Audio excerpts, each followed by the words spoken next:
ও মমো মমো আজি মমো খাব যাওঁ বলক বলক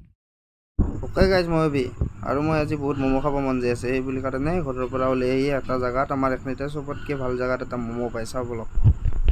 বড় আপোনালোকে ভাবছে নেকি ইয়াৰ বাইকখন ক'ত গেল বাইকখন আছে তো ঘৰতে সেইকাৰণে দেউতাৰ বাইকখনে আজি লৈ কিনে ওলাই আহিছোঁ আৰু আমাৰ এখনিতে মানে চবতকে ভাল লগা মমো একটা জায়গাতে পাই মই মানে বহুত জায়গাত টেষ্ট কৰিলোঁ আমাৰ এই যিখিনি এৰিয়াত গতিকে বেছি দূৰ নহয় থমনা বুলি অলপমান আগতে আমাৰ ঘৰৰ পৰা বেছি দূৰ নহয় এটাকে লাগি যাওঁ বলক চাওক ফাইনেলি মানে মই আহি মমোৰ দোকানখন পাই গ'লোঁ মমোৰ দোকানখন এইখন আবেলিৰ ফাষ্ট ফুড বুলি বঢ়িয়া চক দোকানখন এইখানে হৈছে এইফালে থমনাৰ মেইন চকৰ মাজতে তিনিআলি চকটোৰ পৰা সন্মুখী এইখানে দোকানখন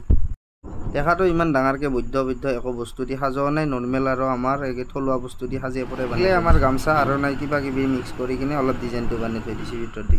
এই মানে অৱশেষত ৰখি ভাগৰ লাগি গৈছে চাওকচোন মোক এই ভৰি চৰি একদম মানে ওপৰত উঠে বহি আছোঁ আৰু কি কৰোঁ আৰু ভাগৰ লাগি গৈছে আহিবা বোধকাৰ ঘৰৰ পৰা এটা মোৰ স্বভাৱ দিয়ক খোজখোজে নাথাকিলে শান্তি নাপাওঁ গতিকে খোজখোজে আছোঁ আৰু অৱশেষত ফাইনেলি আমাৰ সেইবিলাক খোৱা বস্তু আহি গ'ল 1-2 প্লেট নহয় পুৰা 3 প্লেট মাৰি দিম এতিয়া এই বাকী বাদ্যকেইটা পেট ভৰাই কথা বাপই কি টেষ্ট কৈছোঁ না আপোনালোকক একদিন আহি খাই যাব অৱশেষত খাই লৈ পেলাই হুষ্টু হৈ কিনে ওলাই যাওঁ বলক আজিলৈ বাই বাই আৰু নেক্সট ব্লগত পুনৰ লগ পাম।